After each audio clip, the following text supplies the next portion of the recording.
Pakistani latest dramas की तमाम updates जानने के लिए सबसे पहले आप मेरे चैनल को सब्सक्राइब कर लीजिए और साथ वाले बेल आइकॉन पर क्लिक करें ताकि हमारी लेटेस्ट वीडियो सबसे पहले देख सकें। अस्सलाम वालेकुम व्यूअर्स, ड्रामा सीरियल मेरा रब वारिस की नेक्स्ट एपिसोड में आप लोग देखेंगे कि हारिस आयशा के लिए ख़ुद को बदलना चाहता है, लेकिन कोई सिरा हाथ नहीं आ रहा जिसे पकड़कर वो किनारे तक पहुंच सके। और आखिर में मस्जिद में इस बुज़ुर्ग से अपने मसाइल के बारे में बात करता है तो वो उसकी उंगली पकड़कर अल्लाह की तरफ जाने वाले रास्ते पर लाकर खड़ा कर देते हैं। और अगली किस्त में आप लोग देखेंगे कि हारिस आयशा से कहता है कि जिस इंसान का हर अमल अल्लाह के हुक्म के मुताबिक हो तो वह जन्नत में क्यों नहीं जाएगा।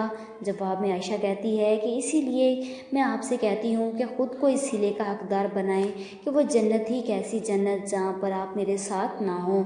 आयशा की ये बात हारिस के दिल को छू जाती है। वो कहते हैं कि नाक के पत्थर पर भी अगर कतरा कतरा पानी गिरता रहे तो एक दिन उसमें भी सुराख हो जाता है। और आज आयशा ने हारिस के दिल में ईमान को ज़िंदा कर दिया, क्योंकि उसके उठने से पहले ही वो अल्लाह की एक आवाज़ पर सजदे में पड़ा है। और ये नज़ारा देखकर आयशा की आंखों में आंसू और चेहरे पर रब की शुक्रगुजारी की कैफियत आ जाती है।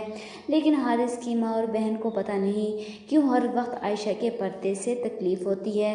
निम्रा जो रात को देर से आने पर आयशा के सवालात की वजह से बहुत गुस्सा थी, वो उससे बदला लेने के लिए हारिस के सामने ही आयशा से कहती है, क्या फैज़ी बचपन में तुम्हारे घर पर नहीं रहा। ये सुनकर आयशा कहती है कि हाँ, और ये बात तो मैंने तुम्हें खुद पहले ही बता चुकी हूँ। ये सुनकर निम्रा हारिस से कहती है कि सुना तुमने क्या, ये इससे भी पर्दा करती होगी जो बचपन से उसके साथ रह रहा। ये सारे पर्दे का ढोंग सिर्फ हमें मुतासिर करने के लिए है। इतना ज़्यादा पर्दे की मुखालफत करते आज तक मैंने कभी तक ऐसी फैमिली नहीं देखी। तो आप लोगों को क्या लगता है कि आयशा पर्दा छोड़ देगी या नहीं? कमेंट बॉक्स में अपनी राय का इजहार ज़रूर कीजिएगा और साथ साथ मेरे चैनल को सब्सक्राइब कीजिएगा। Thanks for watching.